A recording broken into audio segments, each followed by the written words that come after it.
everybody, Matt Michaels here on the DeFalco Files with the owner and creator of FSW, the Future Stars of Wrestling here in Las Vegas, Mr. Joe DeFalco. Joe, I can't personally make it to Mecca on the 4th. I'm actually got tickets for a Mayonnaise X concert. So Yes. just want to let So you're the guy going. And actually, it's not Mayonnaise X. It's Mayonnaise and the other group. Oh, because I was trying to read up on them. They're a Filipino band. And it's like, you know what? Whether they're good, bad, indifferent, it doesn't fucking matter. You know, the deal is we signed a deal. Well, we didn't sign the deal. We did sign 4 others. And in November, we basically, after 3 times, like, hey, we need this date. We need this date. At No Escape, we were confirmed that we're good to go on February 4th. So now, almost 3 months later, and now 3.5 weeks before the show, you're like, not even the balls to call me. Oh, I get an email. It says, Joe, can you give me a call? Yeah. Give her a call. Well, you know, the owner's got this promoter and they want to pay a bunch of money and they want to do it on February 4th. And I'm like, yeah. And, you know, we're doing 6 shows, you know, bringing in $5, $6, $7, $8,000. So 8 times that, say it's $50,000. So they're going to pay you what, an extra 3 or 4 to run a one-off concert, and you guys barely run any shows. So wouldn't you rather run 6 for 1? Now, if the guy's giving you $100,000, you know what? Here, Joe, here's $5,000. Get the fuck out of here. And it's like, oh, you know, sorry for the miscommunication. There ain't no miscommunication, motherfucker. You know what I mean? It's like, you know, I don't know. You know, people are like, oh, you should sue him. It's a verbal agreement. I don't know. You know, we do have that date. We now have to scramble and scamper and, you know, go into venues or do it at the FSW arena, which will definitely cause us to not make money because we just can't fit. You know, we get squeezed 270 in there like sardines. Right. And it kind of messes up the meet and greet and how do people get through that. And now there's no food. And, you know, sure, we can hire a liquor vendor, but it's a totally different atmosphere of what the Mecca is all about. Now, if you told me December 10th, well, at least you gave me 3 months to, you know, 2 months to figure it out. Now, Right. you know, I call you on Thursday. I need an answer ASAP. Friday comes by, I hear nothing. You know, I call Monday morning. Now it's the 10th. And it's like, she answers the phone and she's like, oh, I'm on the other line. I'll call you back in 2 minutes. And, you know, 5 hours later, of course, there's no call. So I'm already figuring, yeah, you know, she tried to act like, oh, you know, you're right. And it's messed up. You know, I'm going to talk to the owner. And I'm like, well, that's all great and everything, Susan. But he's the owner. So he's already made the decision. Like, you've already talked to him. You're going to talk to him again. I said, just but make sure you're aware that if you do pull us, you know, I will never do business with you.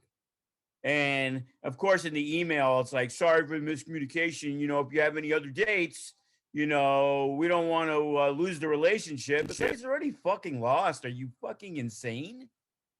Like, can you really believe, you know, is the relationship done? Well, no. If you offer me $5,000 to go do a show there, then I guess I would.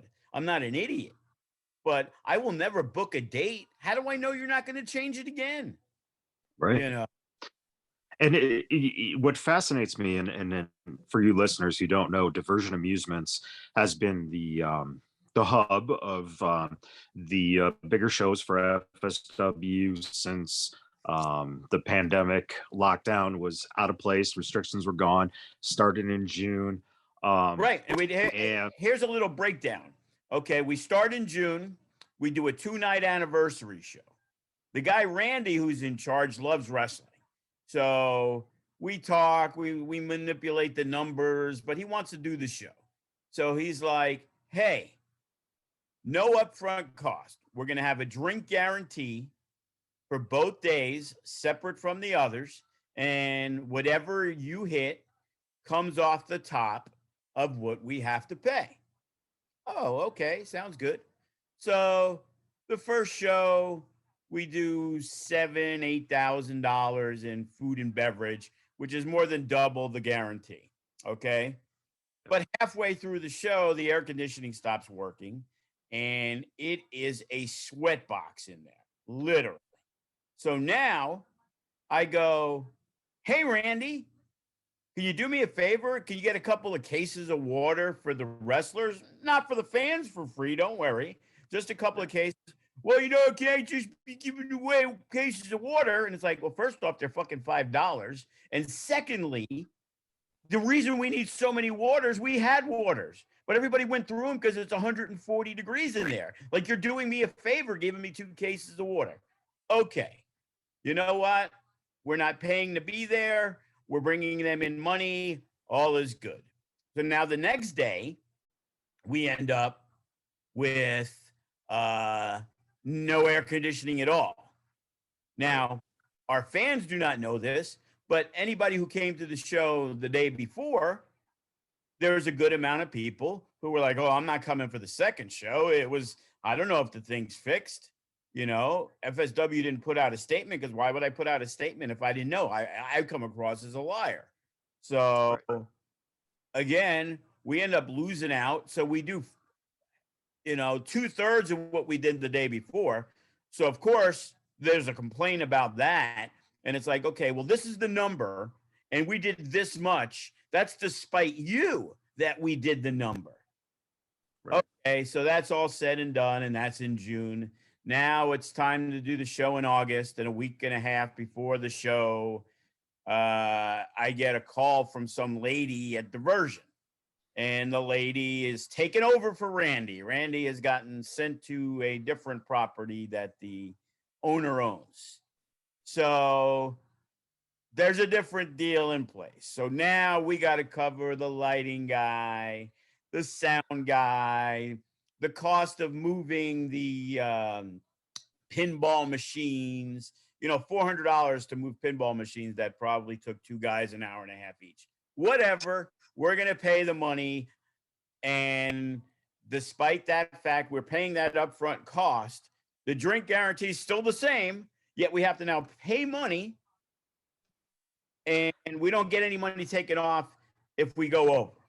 So about halfway through the show, I'm like, hey, what are the numbers at? So we'll know, because, don't really want to take an intermission in a long show. But if we have to try to get to the number, we will. Oh, no, you're good. You're already over the number. Oh, okay. Well, we got about an hour and 20 minutes to go. About 20 minutes later, I go to the food place part, to grab a sandwich, and all the food's gone. It's like, what's up with all the food? Well, the bar manager obviously had no interest in being there. So now every dollar counts, and we've rung up $1,000 or so in food in an hour and a half, 1,500. I don't know, because I just get the full numbers. And now you take the food, and I say something to the lady, and she's like, oh, I'll get you and Rocky a sausage sandwich. They're in the back. And it's like, so they're in the back where they're going to get thrown away. That way your bottom line looks like you've made less money instead of just selling them. Okay, we're okay. We're going to go. We're good with that. Okay. Little hiccups. Things are going to change. Things are going to get better. All right, now we do the last show. Again, another good crowd. We're way over the fact. Where's the lighting guy that I just paid $200 for? Oh, he called in, my son runs lights at the Venetian or something. And what the fuck does that have to do with you running it? So they can't turn the lights on or off.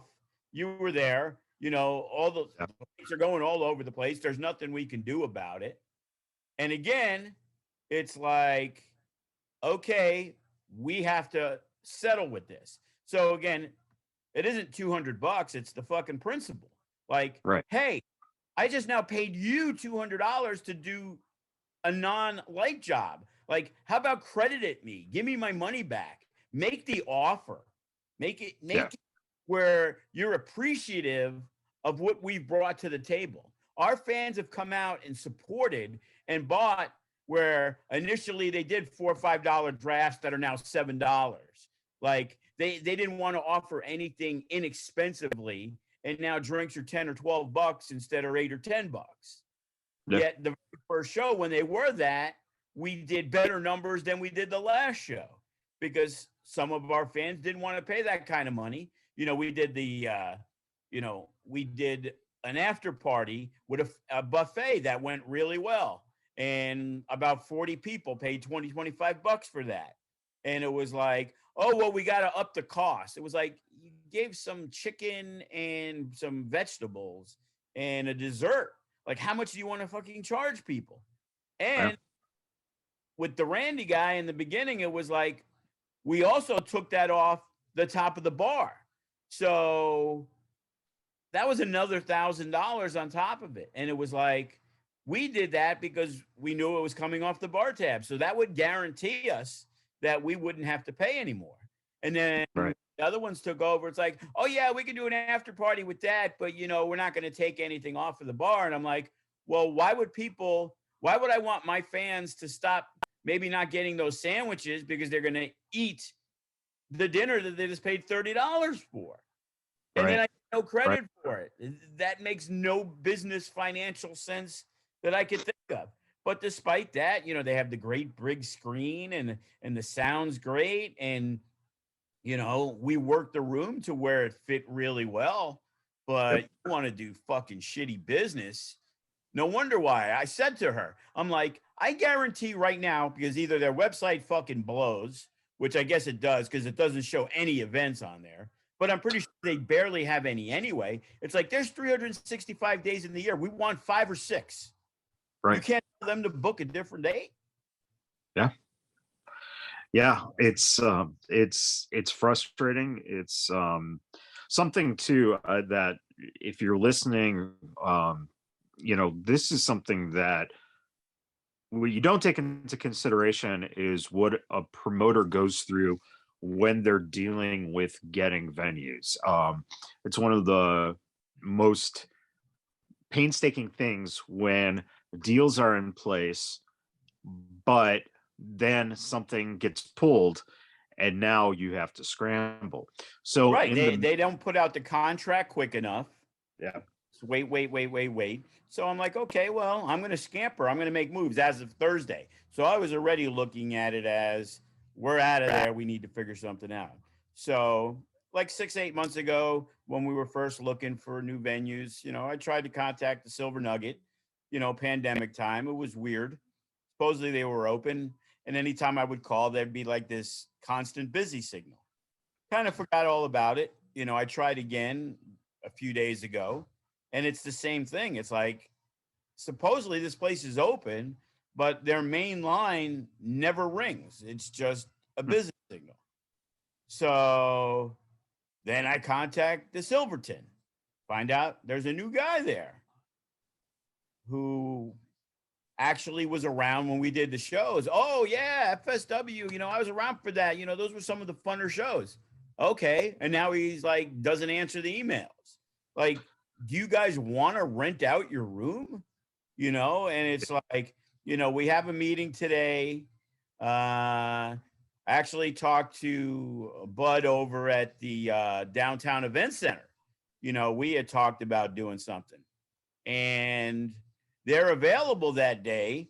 Unfortunately, their tent where we would do the show is down because they have this huge Super Bowl party that will have thousands of people there. So they have to accommodate. So the tent doesn't go back up till right after the Super Bowl. But we had a good conversation. They are also doing a ballroom type thing over at the Cirque. Problem is, the Cirque's 21 and over only. So I'm actually going to meet him tomorrow because we've also talked about doing our 21 and over beers and body slams type show. And I think we could do it in a cool place like that, add a little variety to the wrestling show. So, good conversations have come of this, but it's just mind-boggling that there's so many rooms, and because of the pandemic and stuff, that these people don't want to do nothing. So what's even more fascinating too, on top of that, is the fact that wrestling is at that high again. So it's the perfect time if you're a venue to monetize off of the popularity.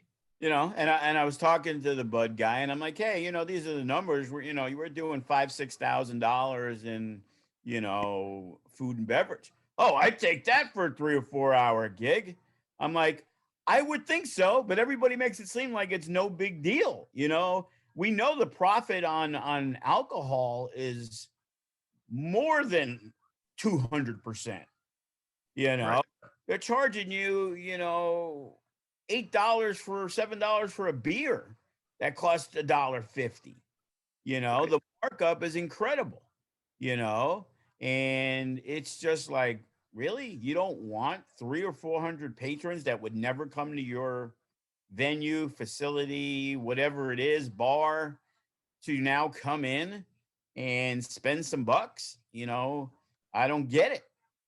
And the people that we have talked to and reached out to, where GCW runs Meet Las Vegas, but they have a weird situation there. It's like they don't have their own liquor license, so they have to bring in a bar person.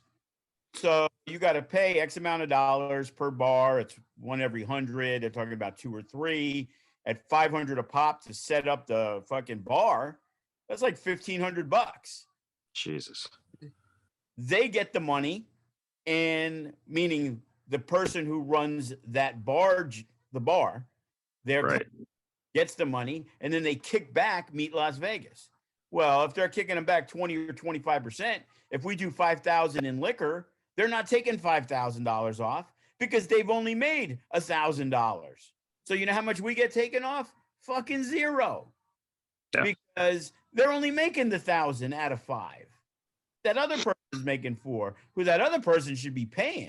Like, I want that gig where Yeah. I got to pay you 20% to just sell the liquor, and I have a minimum of 500. And if you don't do that, you have to give me the money. Like, just have a traveling liquor license, So, and it's like, then we're told, because I saw, GCW, and they had the sound equipment. Oh, they're like, no, you can't bring your own sound equipment. Like, what do you mean? Like, oh no, you have to use their sound and their microphone. And it's like, whose? Oh, well, we have a production company that'll come in at $750 to let you use a fucking microphone. Like, and no offense, I was at the GCW show, and our first response was, man, this place has some shitty sound. So you didn't even get good fucking microphones and good fucking sound system. So everything had its own cost because all the venue gets is the space rental. Right. So their staff has got to be there. So it became an impossible situation. The person there, awesome. She was super nice, trying to manipulate some numbers for us, but it just became way too costly for, a spot that we probably can't do more than 50 to 100 fans compared to the arena, Right. unless everybody's outside, and who wants to stand outside watching a wrestling show, especially on February 4th. Yeah, exactly. And that is a factor. And if you're not familiar with Las Vegas in February, even though we are a hot city during the summer, we are a cool as fuck city at night during the winter. So outside venues are almost impossible to run as well. When you look at the possibility of finding a place and finding a working relationship, what is the one thing that you think so far has been the biggest stickler in terms of, has it been just the availability? Has it been the fact that a lot of places out here don't actually have licenses? Because I know, like in California, if you had a venue and you wanted to sell liquor, you needed to have your own license. Um, is it just a combination of everything that's basically culminating in this kind of shitstorm of, we've got what, 3 weeks, 4 weeks till the show. And, Three and a it's half. like, yeah. And it's just like, here, Joe, here's something new to occupy your mind, time, and stress. If you had any hair left, I'm sure it would be Yes. I'd have less than my kid. So do you think that is it hard Here's the now? deal. Yeah. Yeah, here's the deal. The problem is with Las Vegas, it is the conference capital of the world. There's 1 million ballrooms, but the price to get in those ballrooms was more money than it would cost to be in a venue like Sam's Town.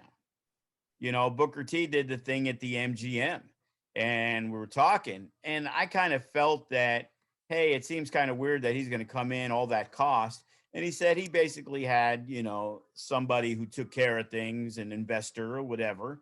And because renting a ballroom at the MGM, which is really like 3/4 of a mile away from the MGM, because it's that whole conference center, is, probably $5,000 to $10,000. There's no lighting, so you need trussing, sound system. They had to bring in their own. All it is bare bones of a room. And when you can't get a room for less than $3,000 to $5,000, it kind of prices out just about everybody.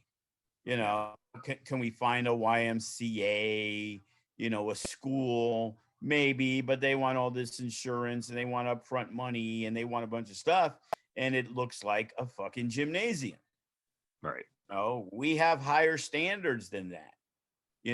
Why would I go to a place and pay them money when it doesn't even look half as good as the FSW arena? Right. So the cost is the number one factor. There's 1 million places. There's the space and the industrial one. And these guys want tons of money, which is fine. But I always thought that it's better to run 100 shows at, a $2,000 profit than, a third of those shows at triple the profit. Because the more shows you got, that means your bartenders are getting more work. Your waitresses are getting more work. So they're getting 100 opportunities to make money, which makes them stick around a lot longer than, at Diversion. When I first went in, I got invited. They were doing a Golden Knights fucking playoff game party. Okay. And obviously we got in for free, but it was $40 or $50. And it's like, first off, who the fuck is paying $50 to watch a game you can watch for free? Okay. They're offering like a dinner sampler. It had, 5 courses. And I always laugh and tell everybody, because the first course was gourmet fucking potato chips. Like that was like a legit course. A second was like a parfait cup salad. So it was filled with lettuce, like this, in a parfait cup. Okay. So then it was like, oh, we get some meatballs. So they bring over 2 meatballs. And I'm assuming that one's for me. And then the other 2 are for my kid. No, it was 2 meatballs to split. Okay. So it was 1 meatball each. And then the little pasta was like in a little thing, yeah, like that. It was like about that big.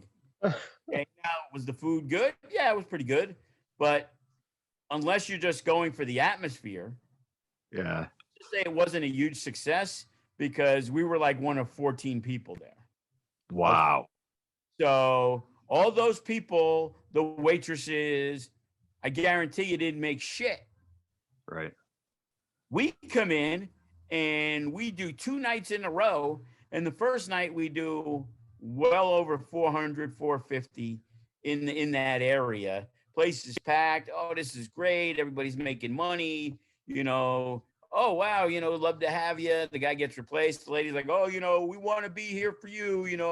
We want you to make sure this is the place to go. And then all of a sudden somebody offers a few grand more. And it's like, oh, yeah, just move the date. Like, we have nothing else better to fucking do. And now I got to fucking run around like a chicken without a head, trying to scamper. One good thing is, we had that issue before, and at Sam's Town when we tried to do, ironically enough, Mecca 2 with Jushin Liger. And thankfully through Boyd, we actually got the North Side Cannery, which was a little smaller, but it was a great atmosphere for wrestling. And it ended up being great. So hopefully, we can find a place, maybe that downtown event center, maybe Fremont where we're going today, where they're like, hey, we'd like somebody coming in who's going to, they had a bad show. They only rang in 4,200 in liquor. Yeah. It's like, wow. And that was always the issue at Sam's Town, that no matter how good we did, like I remember when we did Matt Hardy and Brian Cage, and there was a new guy, Steven, who took over just for Sam's Town. Gary had moved on to the entire Boyd Gaming properties. Right. And Steven was actually a wrestling fan. And I remember I came in, we went to look at the numbers or whatever, and Steven was like, oh man, what a great show. And the numbers through the roof. And then all of a sudden Gary chimed in and it was like, yeah, but you got to understand, even though you did this much in liquor, that wasn't the profit. And then you got to take in the margins. And it was like, thanks, Gary. Way to try to fucking rain on the parade. Like, it was never, wow, FSW, they're bringing good numbers, which we are. And instead it was like, oh, we're going to bat for you. Oh, you don't pay for labor. You only pay for this. And then because it's Sam's Town, we went from being not having to pay $1 to having to get a drink guarantee to then having to pay and have a drink guarantee. And the funny thing is, we didn't start paying till Joe DeFalco brought Ring of Honor right to Sam's Town's door. I brought Impact right to Sam's Town door. And my thanks was not a comp anytime I wanted for the steak room, the steakhouse. I had a fucking scratch and call for a buffet ticket. And I remember it was funny because we had left. We went to the Silverton. They had treated us way better at that time. We signed an exclusive deal to be there for a year. Ring of Honor comes to town and they're like, oh, Joe, we'd love to have you back. And it's like, well, I'd love to be back, but you kind of priced yourself out. And then I ended up talking to Gary one time and it was like, oh, if we sign a deal, take you and the kid, we'll go to the steakhouse. We signed the deal. I hit him up. He was like, oh, I don't remember saying that. It was like, you motherfucker. Like, it cost you anything to give me a free dinner. It was like, my kid was like, he said it right there in the office. I said, I know he did. I guess, senility kicks in sometimes at different times. Usually when somebody's supposed to do something for you. But hey, it is what it is. Well, it's going to be something that everyone should be following, and if it comes down to it, I'm pretty sure that Mecca will then have to be held in Ricky Tenacious's backyard. Yes, what's funny is, imagine if it was a reality show. I could be motherfucking this joint all over the place. More people would say, "Fuck these motherfuckers." Yep. Beep beep beep beep, mother beep beep. Oh man, I think now I have something to reach out to some of my contacts and maybe start pitching the FSW reality show because again, wrestling's hot. Hit up people your guy from UPW, Alcatraz's guy. I forgot his worker name, but Wagner. Oh, Brett, yeah, Swag. We can, big Swag. Yeah. He's the reality king over there. Hell yeah. So outside of the Mecca coming up, and we'll talk about that, the card in a second here, but this Friday, the 14th, you have a High Octane, which is going to be taking place at the FSW Arena. And we've got a little bit of a main event that kind of came out of nowhere because Toa is committed to AEW that night. He was supposed to wrestle Hammerstone. And now one of the guys who probably rightfully deserves a title shot in Cutthroat Cody is going to get a chance to wrestle Hammerstone. How did you come up with that replacement idea?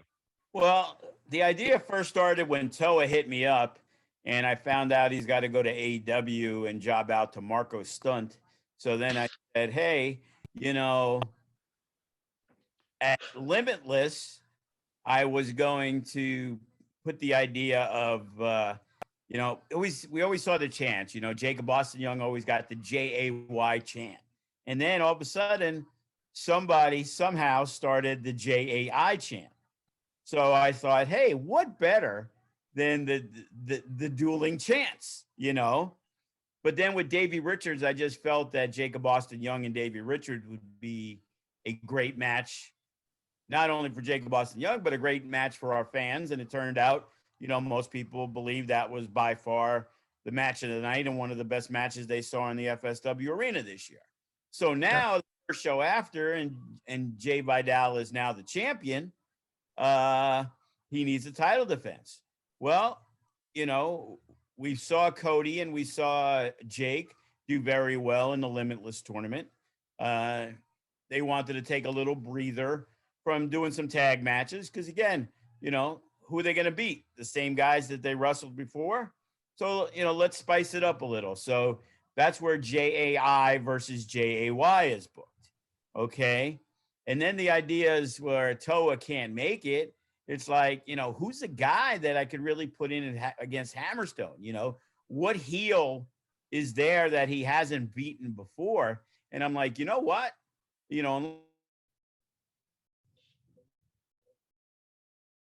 Unless I, again, have to fans aren't invested in, makes them just kind of blah toward who Hammerstone, they're all figuring Hammerstone's going to win anyway. It's got against a guy they've never really seen before. So unless I'm, having them work Juicy or, heel wise, Sam Adonis or Brian Cage again, no disrespect to some really good guys, but we're not going to put them in. So I figured against Cody, and actually it took off. I knew people would be excited, but man, people are hugely, interested in this match. Yeah, it's a very exciting opportunity. And if you have not seen Cutthroat Cody's work, if you haven't seen Jacob Austin Young's work, please check out the FSW network, $6.99 a month. It's just wonderful to go and be able to see some of the matches that they've had over the years, not only as a tag team, but as individuals, and the growth of both of them. Cody is also a former Wrestler of the Year, which was because of his singles work. He had a match of the year in singles with Funny Bone, as well as in a tag match when the Following and the Whirlwind Gentlemen. So, as Cody said in the promo, the last time he wrestled Hammerstone, he was 150 pounds, and probably got ate up. And, how crazy would it be if all of a sudden the former tag team champions a month and a half ago are now the heavyweight and no limits champion? Sure. And then make them go. And then they obviously they'd want their rematch against Toko Uso. So, Remy Marcel's also going to be there. We had an idea who he was going to work, but we're changing that because that particular individual will be back in a tag team with his pal, Brandon G. So Greatness and Tenacious. We'll be taking on Shogun and Hero Lou. So, oh no, you're feeding them to Shogun and Hero Lou. Well, hopefully Ricky can sing his way to victory. Oh man, well, if you're an FSW fan, that probably just got your heart rate going, because who better than Hero and Shogun to take down the Songbird and Brandon G. We could call it the Massacre on Harrison Drive. It's exciting to see High Octane. You're able to plug in guys when certain issues come up, or guys can't make it. And that's the fun thing about High Octane, is it is able to highlight matches like a Cody versus a Hammerstone. And again, fans, if you don't know Cody's work, just check out the FSW versus GCW show, and you'll see Cody first take off, on. If they don't know Cody's work, they probably don't listen to the podcast anyway. So True. But we're trying. We're reaching those fans in New Zealand who, if you're reaching those fans, that means they're probably checking out the network. I heard there's following in Bangladesh, so I can't confirm that. But Cody wrestled Nick fucking Gage, man, and it was probably one of the best hardcore death matches that has ever been done. So again, I encourage everyone to check out the network. $6.99 a month. You'll see High Octane this Friday, the 14th, if you check out the network. And it's always entertaining. Mr. DeFalco on commentary is also a nice little. It's fun to listen to you and Jake, by the way. I don't think I get to say that enough, because you both work so fluidly together, that it's fun when you guys do commentary. The Mecca show then got its first big announcement of the main event. Why don't you tell the listeners what the main event is, and how? And I'm going to give some spoiler alerts on some of the other matches. So. All right, let's get into it. How did you come up with that main event? Because it's got me excited. It looks better than any WWE or AEW pay-per-view match just on paper. Well, at our last event at the place that will remain nameless, Brian Cage and Hammerstone wrestled for the FSW Heavyweight Championship, and they had a tremendous match. Another one, a late contender for match of the year, but unfortunately the new champs, Toka Uso, took them out. So there was a good possibility that, because even though Hammerstone and Cage wrestled each other, they are friends. They've had a friendly competition for years. Hammerstone wrestled Cage when he was just a young pup a few times in FSW and probably elsewhere. So one thought was to do Hammerstone and Cage versus Toka Uso. Now, that would definitely be a big boy match, and it's definitely something down the line. But I'd like to listen to the fans. And the fans weren't looking for Hammerstone and Cage to beat up Toka Uso. They liked that match so much, they were chanting rematch. Right. It's like, well, Brian Cage isn't easy to get. He's, even though he's not working a lot on AEW at all, there's certain dates and things he can't work, and the school shows and pricing and all the other stuff. So he's pretty much worked almost every Mecca. The only Mecca he didn't work was Mecca 2, which we was at the Cannery, because Lucha Underground, about 2 weeks beforehand, they decided they were going to finish filming, and that ended up eliminating Sami Callihan, Willie Mack, Cross, Cage. We ended up losing a lot of our crew for that show. So Brian Cage, he was helpful in the very first Mecca, where he recommended guys like Keith Lee and a Sammy Guevara and guys that were really under the radar that he had worked with. So whenever I can get Brian on a show like the Mecca, I will. So it's like, well, we already did Hammerstone and Cage. So now we're just repeating the main event of No Escape, basically, with that. And it was like, well, we had gotten the okay from, Davey Richards for a couple of dates. So it was like, well, there's a lot of guys Davey can work. But it was funny because Cage was like, hey, with Davey coming in, I'd love to work him. And on the other end, talking with Hammerstone, he was like, oh, yeah, I'd love to, because he was scheduled initially at Limitless, where we weren't going to have Davey in the tournament, that Hammerstone was going to wrestle Davey Richards. So it's like, hey, now is, the stars are aligning. So it's like, you know what? We'll give these guys both what they want. The match with Davey Richards among themselves. And maybe the best match in Mecca history was Brian Cage, Keith Lee, and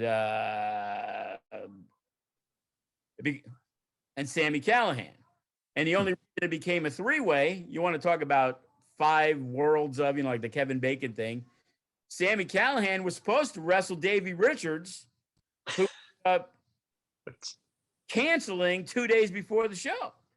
Right. So, you want to talk about a full circle right there. It's crazy, but that's how it ended up being. So now that is one of our, I guess you could call it a double main event. Because if Killer Cross wrestled Brandon G, it would probably be the main event at Mecca. Okay, I'm just saying. It isn't, but, so being that we tape on Tuesday and it airs on Wednesday, I'm going to release it Tuesday night anyway. So it's only a spoiler to you if you didn't know or whatever. But we actually got, for the first time ever, Jacob Fatu is coming to FSW, and he will wrestle Killer Cross in part 2 of the double main event. And I think, we were looking at names. We were looking at WWE guys.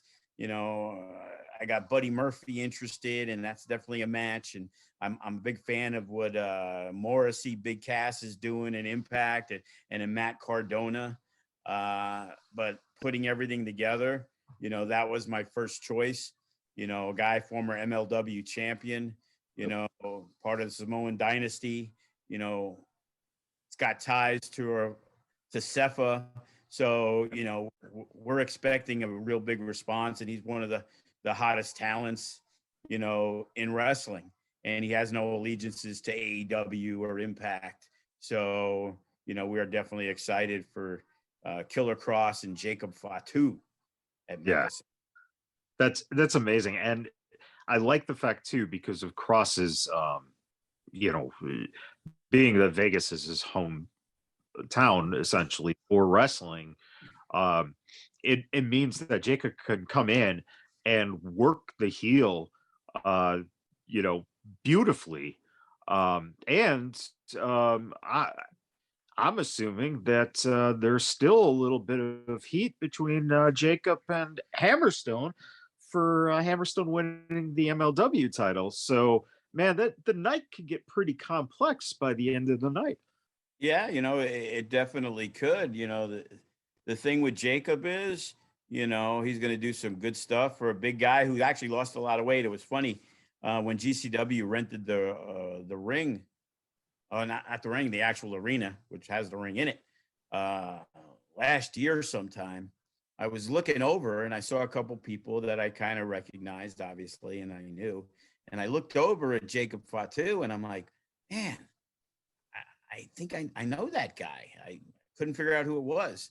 And it literally wasn't even that show. It was like a week later, I realized Jacob lost like 70 pounds. Yeah. And it was him. And I was like, holy shit. Like, he got himself in some amazing shape.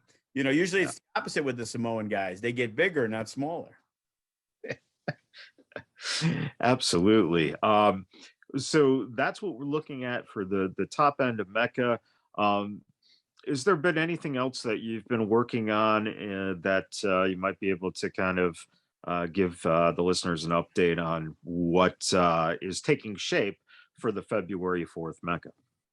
Matches haven't been set, but Toko Uso is there, and they will defend the FSW tag titles. Remy Marcel will be on hand. We also got from outside the FSW,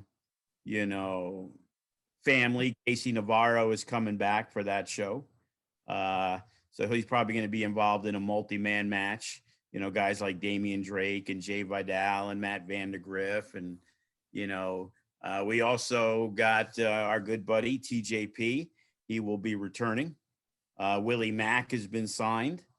So, Sandra Moon we're working on an opponent for her, and pretty solid. We're gonna have 8 matches, and we're just kind of maneuvering, the last few of where we want to go. Kenny King, here's another match for you. Kenny King and Sam Adonis will be wrestling each other, and we've been a big fan of Sam's ever since MK brought him in.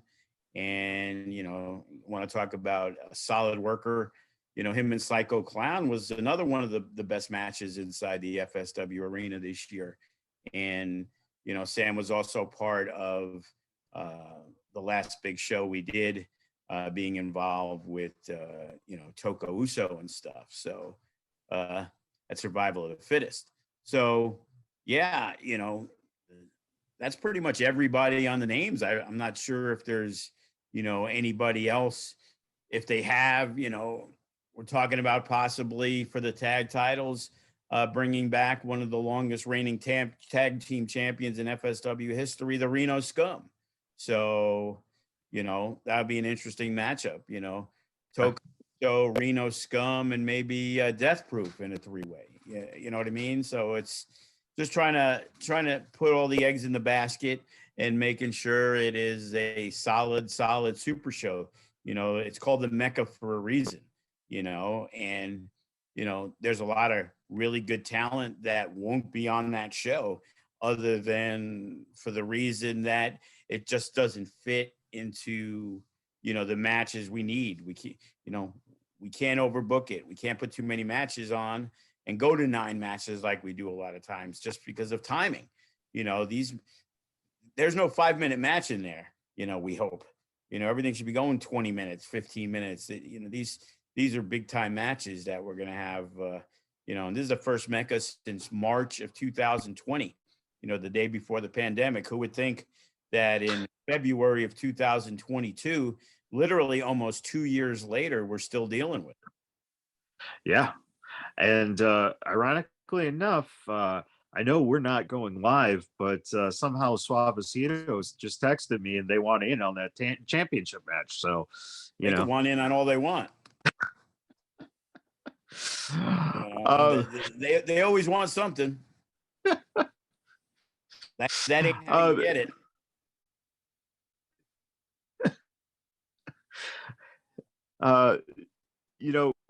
This past week, NXT and one of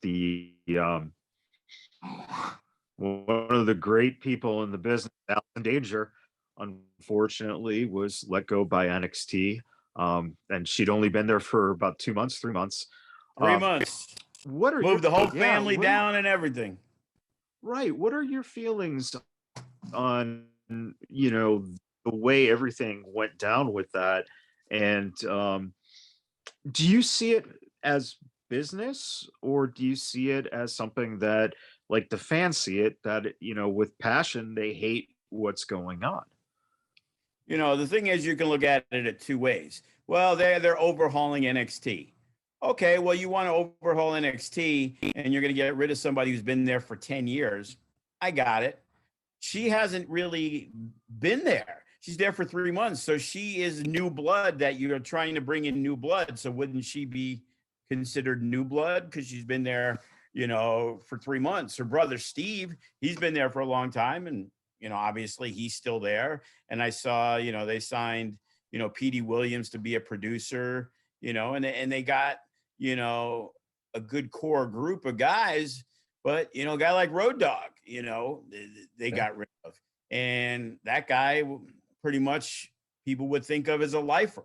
He's made, millions of dollars being part of WWE for, 20 plus years. And, he had the issue. I know he was on creative, and in most cases, you're not happy with it? Good, get the fuck out of here. But they found another spot for him. So it's weird to me that they found another spot for him, but then 8 months later, they released him anyway. So it was like, well, why did you let him go in the first place? Since he kind of wanted to go, the rumor is he'll be at AEW, but again, that's a rumor. So we will see. I inquired about a seminar, and, you know, the way we do traditional seminars are splits of the thing. But, you know, in situations with a guy like that, a guy like Regal, you know, they want upfront money. So, you know, love to have them, love to have Regal, but, you know, we got to make sure we're not losing. I'm not going to lose. I can lose my ass doing a show and not be great with it, but be all right with it. But I'm not going to lose my ass doing a seminar to try to benefit other people who don't want to take advantage of it. And I've seen it when we've had seminars with guys like TJP and Davey Richards, are two of the best wrestlers. You know, we had TJP running a class last week, and literally 90% of the roster wasn't there. Like, literally guys who came in for the early class that were advanced. It's an advanced only class. I get it. So that eliminates a lot of people. But we also let the beginners sit in and listen and learn, you know, and the regular, you know, actually Ricky from the Suavecitos, Brett the Threat, and offhand I can't think. It was one other guy, Davion was there, and that was it. Now that's great. I know some of them have to work, but there was probably 12 to 15 other eligible guys to be there to learn. And it cost $10 for the advanced guys. And the middle of the road guys who actually pay dues didn't have to pay. So it wasn't like, you know, $50 or $100. At most, it was $10. And you didn't want to come in and learn from TJ Perkins, who is offering his knowledge to you guys for like pretty much nothing. So that's what makes that part extremely exhausting. Yeah, it's and I think that it's also reflective of you don't know how good you have it until you've seen other things. And you know, that's one of the biggest problems, is that I don't think they realize that this doesn't happen in, you know, other places. This is very unique. They're in a unique situation, so they should take advantage. And you know, hey, switch a work shift. You know, come up with, you know, the extra $10. You know, it wasn't a last minute thing like, hey, Kenny can't make it, so at 4:00, hey everybody, TJ's teaching the class at 6.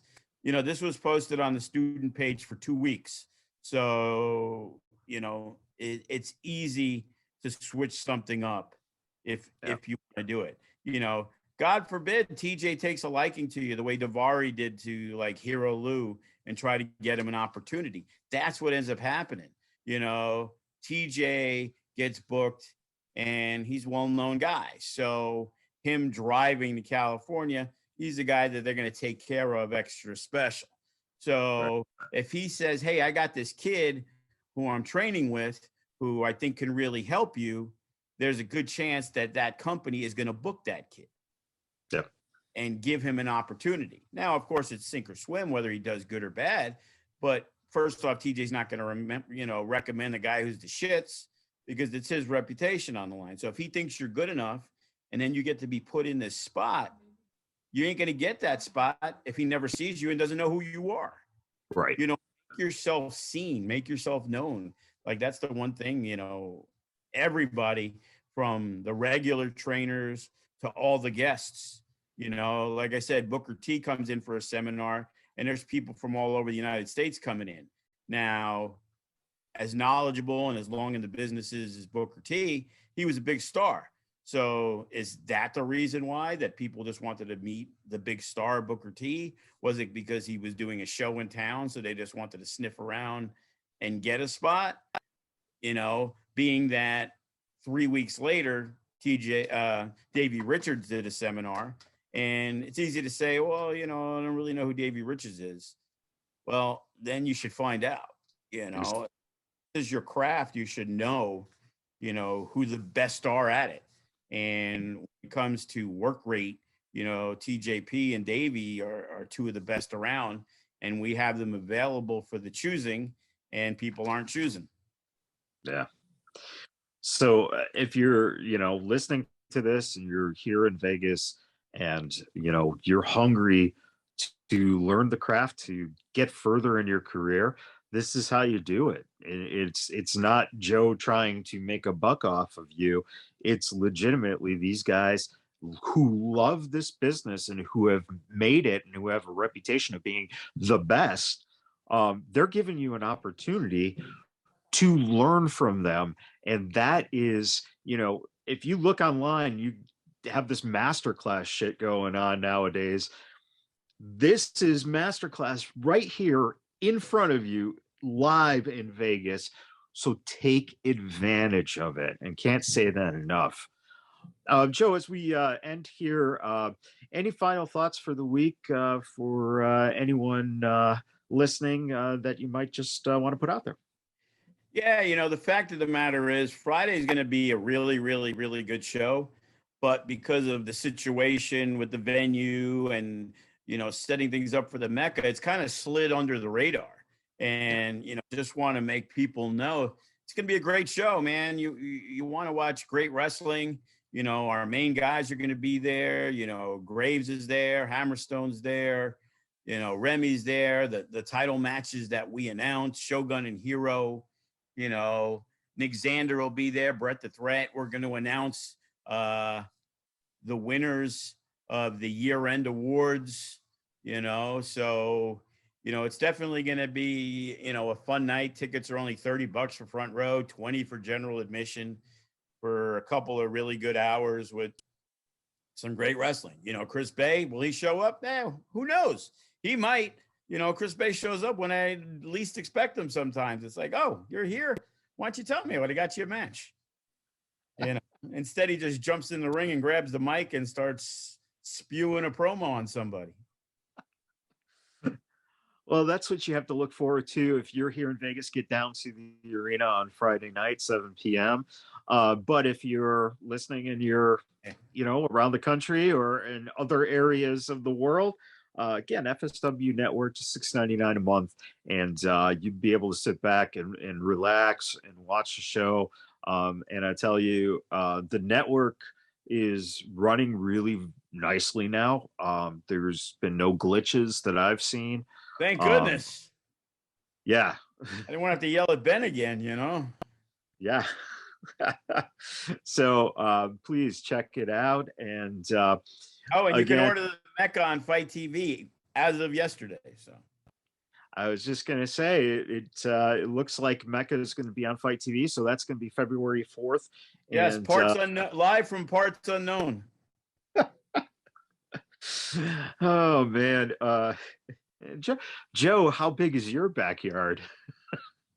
Believe it or not, the first month or so that we trained, we actually trained in my backyard. That's where we put the ring until we found a place. But, before I sign off, just want to say, fuck you, Diversion Amusements. So, And there we go. That's where we're going to leave it. Everyone have a wonderful rest of the day, and we'll see you guys next time. And boycott Egg Works.